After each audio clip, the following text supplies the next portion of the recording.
So I just finished in the gym, still in my gym clothes and everything, and I thought to myself, you know what, I've got to race home right now because I want to talk about this insight about the raw reality of entrepreneurship and like the truth about carving out your own way, because I think it'd be really, really insightful for some people, just while it's all still fresh in my head. So my fiance and I, we are incredibly competitive. We're also both into fitness. And over the last few months, she has been improving her cardio and she's been trying to get better at running, and she's been gradually getting better and better.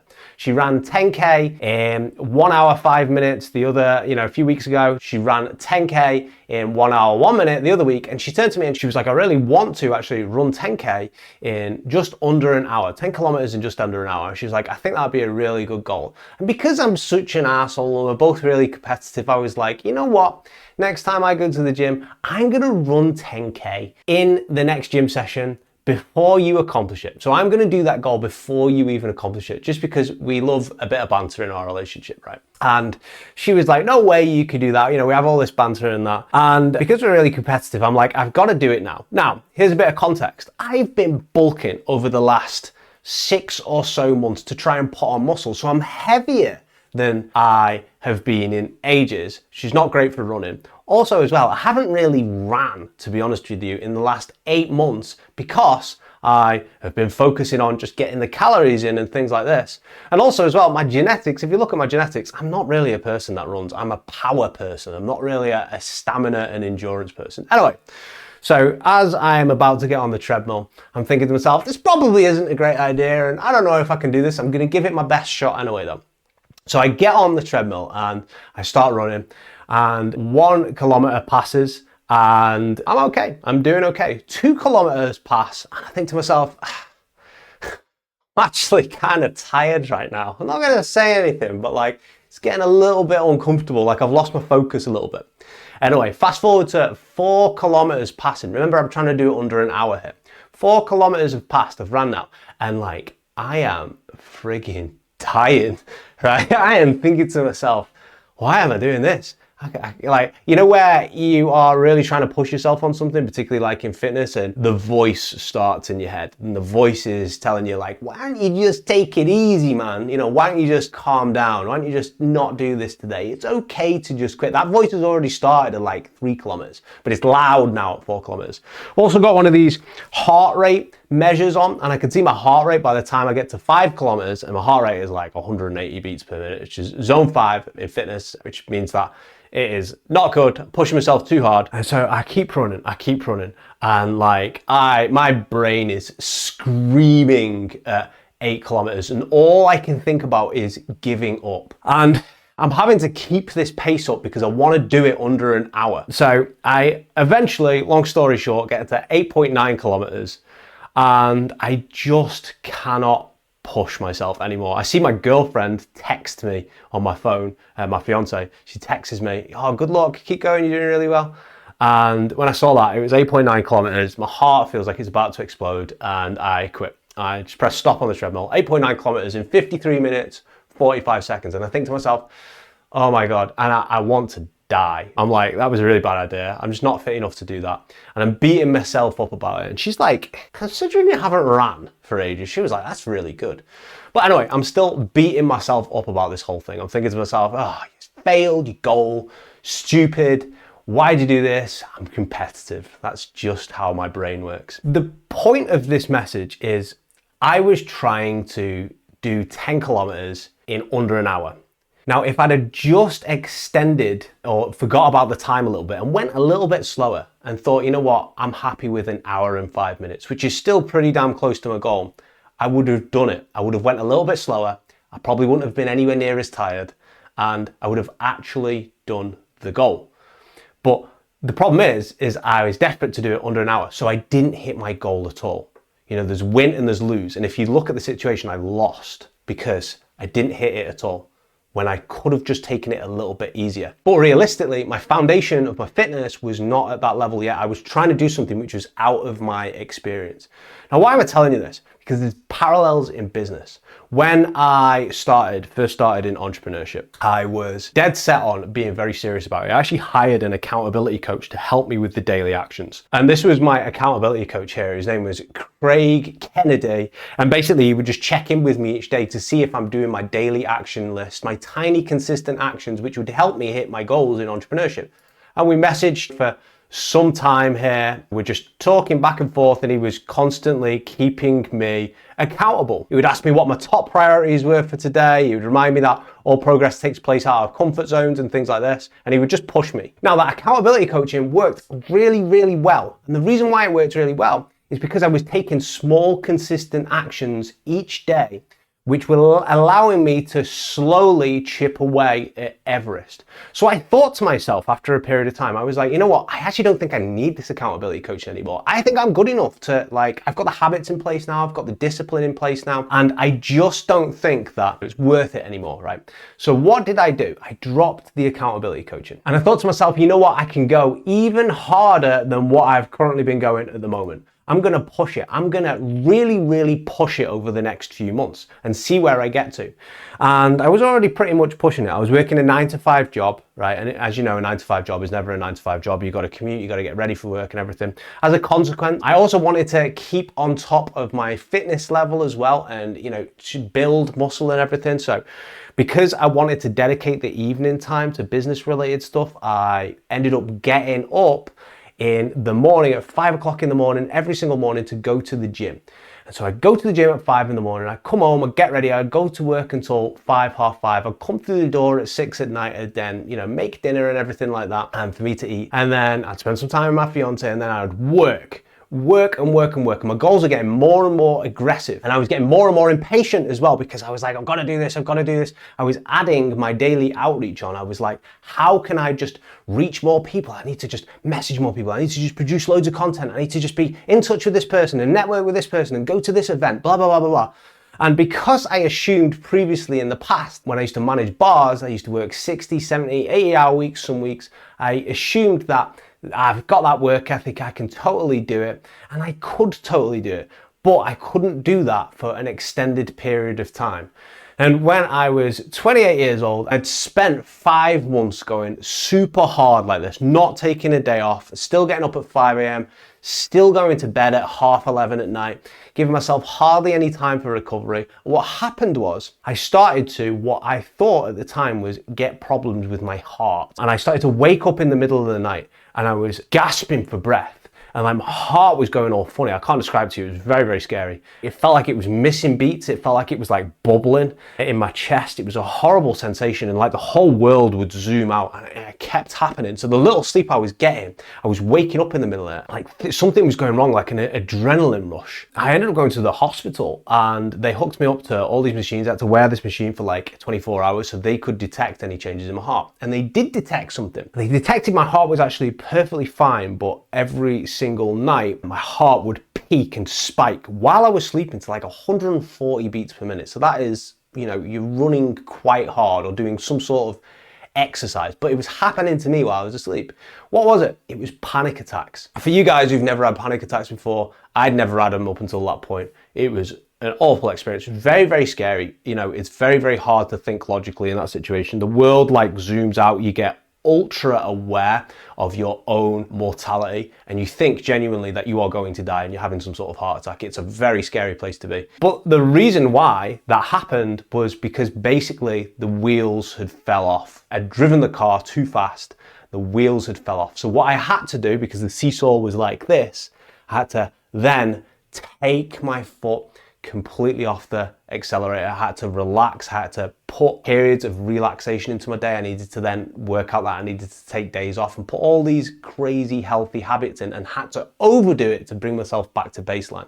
So I missed lots of time and lots of experience there. I completely lost momentum, and that momentum was very, very hard to get back. But the thing is, if you are going to do business and you are going to try and carve your own way and try and go against the traditional part of life, right, and build something up for yourself, you are really in it for the long term. It is absolutely a marathon and not a sprint. And likewise with the treadmill example before, when I'm trying to run, I hadn't got the foundation in place, I hadn't practiced, and I took too much on my own. What I should have done was what my fiance was doing, which was each week gradually improving by 1 minute, 2 minutes. No real goal, just seeing where you can kind of get to, knowing that you need to roughly be in that ballpark.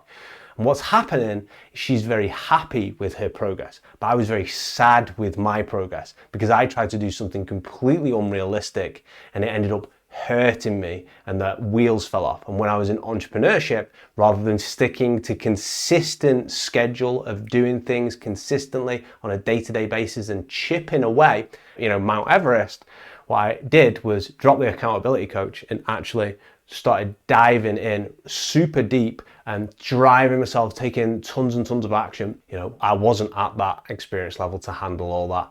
And ironically, it made my goals go further away and a bit more unattainable than what they were before, when really I would have passed the finish line quicker if I'd have just took slow and consistent steps. Why am I telling you this? Because we're living in the world at the moment where you have 1,000 people, when you go on YouTube, when you go on Instagram, telling you how you can quickly become rich overnight, how you can quickly get successful, how you can quickly do all this sort of stuff. Real entrepreneurship is not a quick sprint, it is a marathon.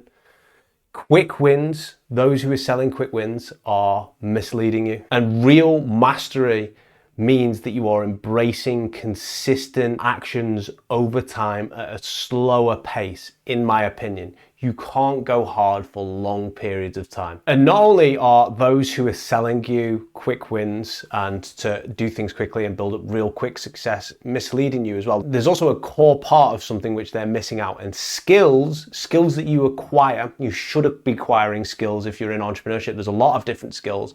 There are, accounting for your finances. There is marketing, sales, persuasion, copywriting, funnels, all this sort of stuff, building things, making sure everything ties together, making sure you can network with people. There's a million different skills, but also this is something which I never hear any guru ever talk about, is that skills degrade over time. You either use it or you lose it. So as an example, in 2019 to 2020, I was absolutely amazing at lead generation. It's all I focused on. I was amazing at messaging people, getting them on a call.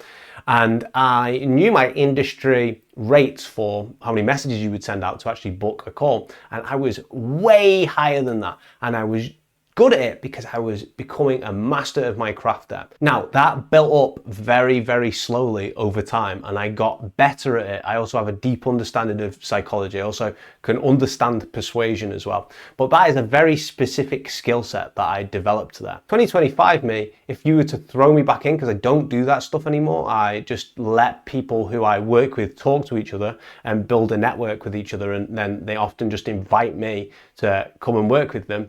And that's how I mainly get my business these days. 2025 me wouldn't be able to do that lead generation anywhere near as good. It would take me a little while to learn it again because I'm out of that game now. And so skills degrade over time, much like the running as well. Even if I was a good runner in the past, if I've not ran for ages, then I'm not going to be able to run at anywhere near the same speed or the same distance as I would be when I used to be able to run for a while. So why am I telling you this? Because the real goal isn't the outcome of what you are trying to do. It's about adding to the experience bar. In entrepreneurship, you are going to get challenges. You're going to have days where like everything is on fire, nothing's working. You're having some sort of fire to put out in your personal life as well. Plenty of fires, they will always keep coming.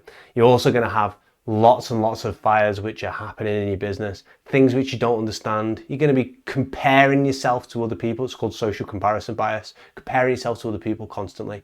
And you're going to be like, why does it seem far easier for them than it actually is for me? And in those situations there, you're focusing on the wrong thing. You shouldn't really be focusing on the outcome. You should be focusing on getting all that experience, as much as experience as possible. If it's like a video game, you are trying to build up your experience bar because you reach different levels. And I think this is something which isn't talked about enough.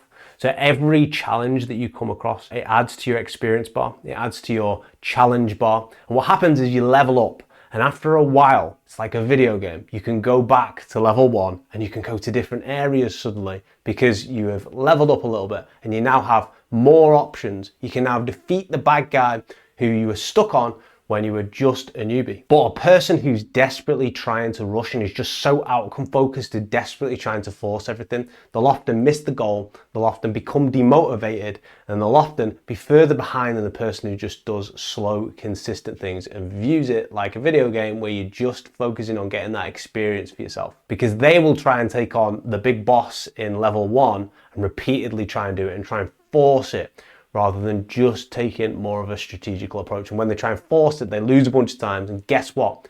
They quit. I have a friend, he's a good friend of mine, and he is very happy just in his career now, but he tried entrepreneurship. He tried it for 10 weeks. He did everything that people told him to do, lock himself away, dopamine detox and all that. Just made sure that he literally sat in front of his laptop all day. And he said he did everything from the course that this person who was clearly successful was telling him to do. And he went hard at it every single day and nothing happened. He was expecting the outcome there. And because he was so outcome focused and not process focused, he ended up becoming super demotivated and said to himself, this was his exact words to me at the time, he was like, I'm trying everything that this guy, is recommending, but nothing is working at all.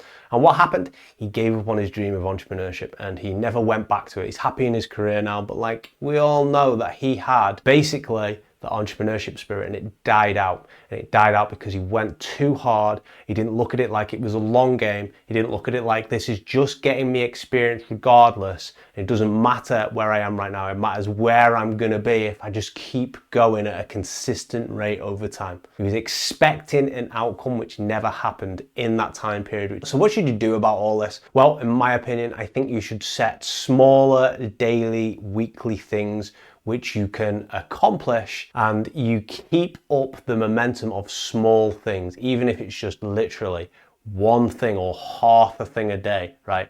Opening the email which you want to send to the person you want to pitch, right? Just type it up for today and gradually over time build it up, because it strengthens your tolerance level of taking the risk. It strengthens your tolerance level of also getting yourself out there, and it's building that entrepreneurship muscle, and so the wheels don't fall off. And if you keep doing that over time, you'll be able to do an awful lot more as well. What is very important to me, and you've heard me talk about it on this channel before, is committing to a craft and mastering a craft. There is no free lunches in entrepreneurship as far as I'm aware. I've certainly not had any.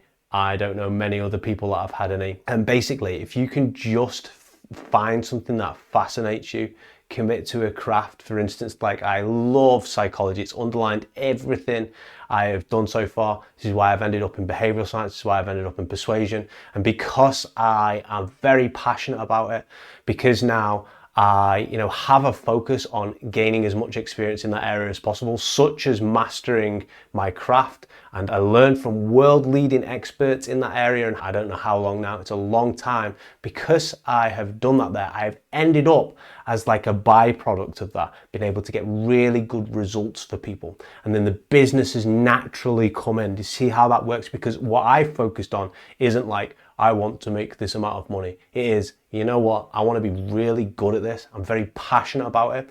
Not thinking about where I want to go with it at the moment. I just want to be consistent with it and make sure that I can do something which is within my foundations, within my potential to do at the moment, which is just chipping away. And then after a while, all this stuff, right? And it's through consistent effort. It's not through locking myself in a bedroom for a day and reading 10 books. It doesn't come like that. It comes from learning over time, applying it, taking action on it, learning new insights, speaking to world-leading experts, people who are best in the world at it. And then eventually, after a while, you start to become a master of your craft. You start to accelerate to different levels and things. And so consistency over intensity prevents burnout, prevents frustration as well. And I've seen a few raw reality videos on YouTube, but they always end up as like the person trying to pitch their course. They're like raw reality of making 1 million a month. I sit in my chair and each hour that goes by, I buy another Lamborghini and it's very hard. And I always think they aren't real videos that are actually designed to try and help people. They're always just designed to casually pitch the product. And I've got no problem with pitching products, by the way. I'm just like, if you're gonna make a title like that, actually talk about the thing. This video probably won't get seen by many people, guys. I'm thinking I'm gonna create a few different channels at the moment. My YouTube algorithm, YouTube's not my business at all, to be honest with you. My business is consulting, but my YouTube algorithm is pretty, like, I set up my YouTube channel as a LinkedIn lead generator, right? So I used to talk about my LinkedIn business, but basically I trained the algorithm so much on LinkedIn that, like, if I don't talk about LinkedIn now, which I haven't for years, like, YouTube just doesn't know who to show it to. So I don't even know that many people will see this video, but I hope that if you do see this video,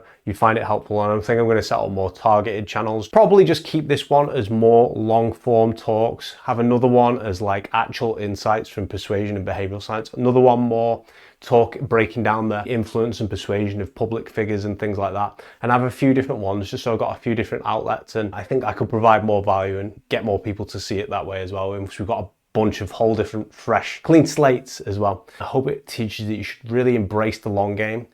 If you're going to commit to entrepreneurship, you need to actually make the commitment to entrepreneurship and think, you know, I used to think that I'll just get into entrepreneurship, I'll make a bit of money and I'll leave it and it's going to be really easy. It's not easy at all. And you have to make a decision that this is going to be something that you want to do as part of your life. And then from there, you're like, well, I'm going to go as fast as I can possibly do it without the wheels falling off.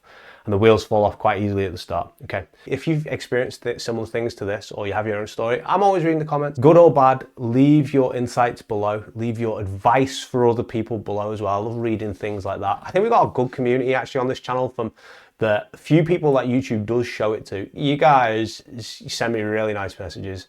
You share people who you want me to cover and break down, like the persuasion techniques. You tell me things about your own business and ask me for advice and things like that. And I think we've got like just a good community of people, and I've met a good few people through YouTube now. So I hope you enjoy this video and I will see you in another one. Take it easy. Have a good weekend.